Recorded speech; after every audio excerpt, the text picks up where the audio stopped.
Hai semuanya, jumpa lagi di Raja Kripto. Di video kali ini kita mau bahas sesuatu yang berbeda ya, karena kita kedatangan satu produk dari Design. Oke, ini adalah wallet hardware dan nanti aku akan jelasin apa bedanya hardware wallet dengan wallet yang biasa kayak Trust Wallet dan juga MetaMask mungkin ya. Nah, tapi sebelumnya seperti biasa untuk kalian yang baru di channel ini, jangan lupa support channel ini dengan cara like dan subscribe. Dan jangan lupa bunyiin lonceng notifikasi agar kalian tidak ketinggalan berita menarik dari channel Raja Kripto. Dan di sini juga kita ada giveaway. Silakan kalian ikuti, oke? Nah, oke. Jadi apa sih bedanya hardware wallet dengan wallet yang biasa gitu ya? Dan untuk apa kita perlu pakai hardware wallet? Nah, oke. Jadi ini di sini langsung aja ya. Hardware wallet itu adalah wallet berbentuk fisik yang berfokus pada peningkatan keamanan. Jadi kita pakai ini memang fokusnya pada keamanan, bukan hal yang lain. Karena kalau kita lihat wallet-wallet biasa, Trust Wallet, MetaMask itu sering dibobol, sering dihack gitu ya. Bahkan dicek juga sering dihack kan sama hacker gitu. Nah, jadi di sini pada hardware wallet, kode rahasia kita atau private key dan aset kripto yang kita simpan di hardware ini tidak terkoneksi ke internet. Oke, jadi simpelnya begini, kalau mau dibobol dia harus punya wallet ini dulu. Oke, jadi dia nggak bisa bobol dari internet, dari online ya. Kalau dia nggak punya wallet ini gitu ya, yang kita pegang sekarang, dia nggak akan bisa ngehack. Sebenarnya intinya di situ sih. Oke, jadi tanpa berbasa-basi aku unboxing aja dulu ya, biar kalian bisa lihat. Di sini ada dibuat ya. Ini do not use if seal is broken. Jadi kalau dia segelnya rusak, langsung lapor aja gitu. Jadi biar bisa diganti yang baru. Nah, karena ini di sini segelnya bagus, kita akan buka ya. Dan akan kita lihat isinya apa aja. Oke, ini jadi aku udah buka ya. Ini isinya ada welcome card. Dan di sini ada scan untuk ini ya, getting start, biar bisa buku panduan lah istilahnya ya. Kita tinggal scan, oke, dan akan ada panduannya lengkap. Kita tinggal ikutin. Kemudian di sini ada recovery sheet. Ini press key atau private key. Oke, ini ada 24. Jadi private key kita akan kita tulis di sini nanti ya. Jadi kita buat semuanya secara offline. Jadi biar tidak ada data yang bisa dibobol secara online atau dihack. Oke. Ini dikasih 2 biar kita bisa simpan baik-baik ya. Ada 2. Kemudian ini ada lembar spesifikasi produk dan juga garansinya.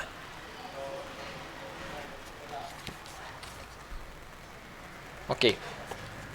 Nah, ini dia produknya ya. Oke, ini di sini ada hardware walletnya dan juga ada kabel USB.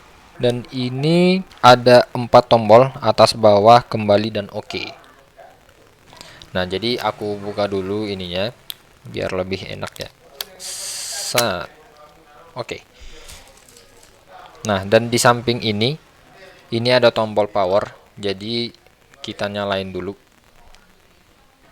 Nah, pertama di sini kita pilih bahasa dulu ya, karena di sini ada beberapa bahasa yang bisa dipilih. Ada 3, 4, 5 bahasa. Dan di sini kita akan pilih yang bahasa Inggris. Tinggal klik OK aja tombol yang di sini. Oke, nah di sini ada pilihan selanjutnya, create wallet atau recover wallet. Jadi kalau sebelumnya kita sudah punya hardware wallet ini dan kita mau recover ya, kita tinggal pilih recover wallet. Tapi kalau kita baru, berarti kita buat create wallet. Oke, jadi ini karena belum di charge mungkin ya. Jadi ini baterai dari hardware walletnya tinggal sedikit. Jadi kita sambil charge dulu. Nah, oke. Jadi di sini kita create wallet ya. Oke. Oke, tapi kayaknya ada yang kelupaan nih. Kita scan dulu ya dari HP kita, biar kita bisa lihat juga yang ini tadi, ya, yang dari welcome card. Biar kita bisa setup dengan lengkap. Oke. Nah, jadi aku scan dulu. Oke, di sini langsung ada. Nah, user guide. Nah, di sini ada initial setup. Oke, kita klik aja initial setup. Kita ikuti apa yang disuruh di sini.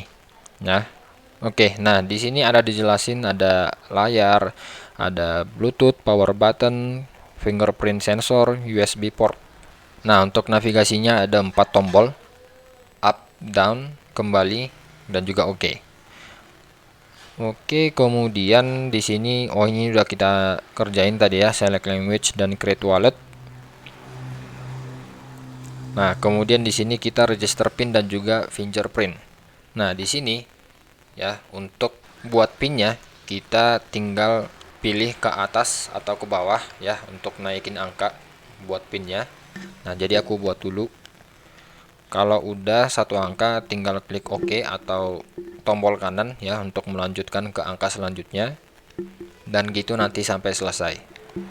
Oke. Nah, setelah itu kita verify lagi ya untuk memastikan biar tidak salah. Oke. Nah, jadi di sini kita disuruh untuk membuat sidik jari. Jadi aku buat dulu.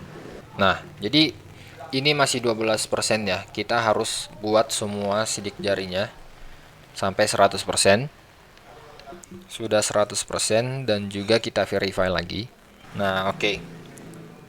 Jadi di sini kita sudah buat ya sidik jari, dan ketiga di sini kita disuruh untuk menulis recovery sheets atau private key kita.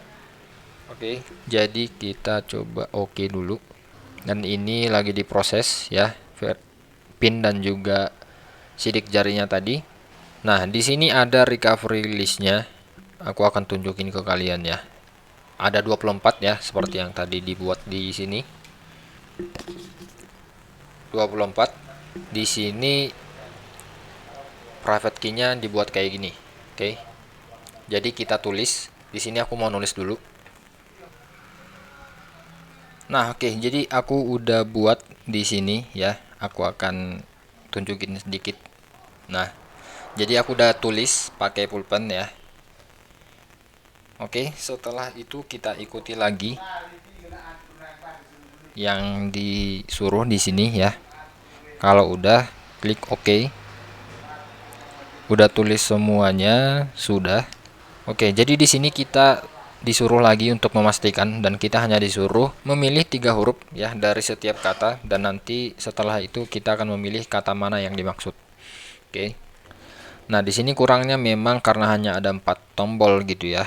Kita harus klik satu-satu sampai ABC sampai Z kalau ada huruf Z-nya ya. Tapi karena demi keamanan ini hal yang wajar sih ya. Namanya kita juga pengen aman ya. Oke, di sini aku buat dulu sampai 24 dan akan aku percepat ya. Oh, ternyata di sini tombolnya bisa ditekan terus ya. Jadi nggak harus satu-satu gitu. Jadi kalau dari A misalnya ke R tinggal ditekan aja, ditahan aja sampai R. Nggak harus diklik nggak harus ditekan satu-satu ya. Oke, jadi aku udah selesai ya. Setelah itu di sini kita disuruh untuk connect sama Android. Tapi karena aku pakai iOS kayaknya ada beda lagi ya.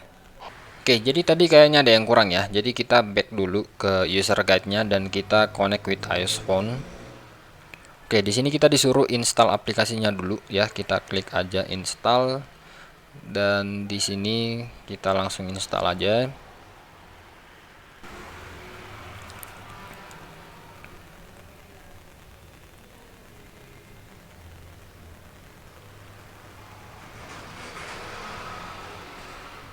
Oke, di sini kita pilih biometric wallet dan kita register password kita yang berbeda ya, beda sama yang di hardware wallet tadi.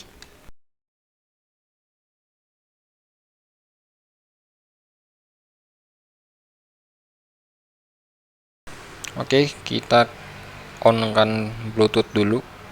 Nah, oke, kita connect di sini.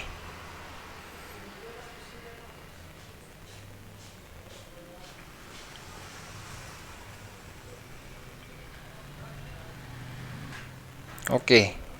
Nah, oke. Jadi di sini kita bisa lihat ada berbagai macam koin ya. Misalnya kita buat misalnya Binance. Nah, di sini kita buat aja namanya. Oke, jadi nggak bisa spasi ya. Kita buat aja di sini tanda penghubung my BNB. Nah, oke. Nah, oke. Jadi di sini sekarang ada wallet BNB kita. Di sini juga bisa exchange. Di sini juga kelihatan harganya saat ini berapa gitu ya. Kemudian kalau mau nambahin misalnya koin ETH, tinggal kita klik lagi, kita buat namanya my ETH, create lagi. Oke. Nah, jadi sebentar ya, kita kalau mau di sini di settingnya bisa kalau pakai iOS ya Face ID, kalau mau sidik jari sidik jari. Ini udah connect ya sama yang di sini. Ini juga ada lampu biru menunjukkan dia sudah connect melalui Bluetooth. Nah, kita kan udah buat akun ETH di sini sama Binance. Nah, di hardware walletnya ini juga langsung kelihatan ETH Binance. Oke, misalnya ini kan kita asetnya masih nol. Nah, tinggal klik akunnya ini. Di sini kita bisa menerima, kita klik receive dan di sini ada address wallet kita. Ya, tinggal copy dan kirim dari Chex atau Dex, misalnya Trust Wallet atau MetaMask ataupun dari Binance, toko kripto, Indodax dan segala macam, tinggal copy terus kirim. Nah, setelah itu kita akan menerima di sini dan kalau kita mau ngirim dari sini, kita tinggal send dan di sini kita bisa QR scan kalau mau cepat. Bisa juga paste wallet address penerima koin yang mau dikirim dari hardware wallet kita. Nah, oke, jadi itu dia koneksi dari walletnya ya di handphone, di mobile. Kemudian di sini kita kembali ke web dari desainnya tadi. Nah, di sini mereka ini punya 3 wallet dalam satu aplikasi. Nah, untuk hardwarenya dia ada biometrik dan juga card ya. Bedanya ini digital, punya sidik jari, pin dan segala macam. Ini dia dalam bentuk card atau kartu ya. Oke, untuk koin yang support ya, ini ada sangat banyak, ada ribuan sebenarnya ya, dari Bitcoin, ETH, Clay, kemudian BNB tadi kita udah buat, Stellar, Tron dan segala macam ya. Jadi ini pada dasarnya hampir semua koin ya yang udah diakui, Polygon, Matic, Dogecoin, Solana, Polkadot, ya KuCoin dan segala macam ini ada di sini semua. Dan untuk ini bisa kalian baca-baca ya di websitenya, nanti akan aku buat link di deskripsi. Nah, jadi ini untuk harganya ya. Ini harga hardware wallet yang cukup terjangkau dengan fitur yang disediakan gitu ya. Kalian bisa bandingin sama hardware wallet yang lain. Kalian kalau mau gitu ya, coba lihat review di YouTube gitu ya. Nah, jadi karena kita ada program kerjasama ya, desain dengan channel kita, harga normalnya itu $159 ya. Tapi dengan menggunakan link yang ada di deskripsi, kalian akan mendapatkan potongan harga dan kalian bisa mendapatkan hardware wallet ini ya dengan harga $109. Nah, kalau kalian mau beli dua lebih murah lagi ya, dari 318 menjadi 189. Nah, jadi sebenarnya mungkin orang mikir ya, apalagi orang Indo ya, kalau investnya dikit-dikit memang ya, ku akui kalian nggak terlalu butuh kalau kalian memang punya aset yang sedikit gitu ya. Di Trust Wallet, di MetaMask juga aman karena ya aku sendiri juga kalau dikit-dikit buatnya di sini ya, MetaMask. Aku juga punya Binance, itu juga wallet gitu kan. Tapi seperti yang kita tahu, wallet itu ataupun Chex gitu ya, Chex ataupun wallet kayak gini emang sering dihack, jadi kalau bisa memang kalau kita punya aset banyak, kalau bisa sih pakai hardware wallet Apakah hardware walletnya harus yang ini desain? Tentunya tidak, itu tentunya terserah kalian. Kalian bisa cari tahu dulu tentang hardware wallet. Ini kita bicara keamanan. Kalau kalian punya aset gede, kalau duit cash itu kan kalian pasti entah emas gitu ya, pasti punya brankas. Nah, anggap aja itu kayak gini gitu. Ini brankas tapi dalam bentuk aset kripto ya. Nah, link ini akan aku buat di deskripsi. Kalau kalian pakai link aku pasti lebih murah, dapat diskon kalau kalian mau beli. Oke, jadi sekian untuk video kali ini. Sampai jumpa di video berikutnya.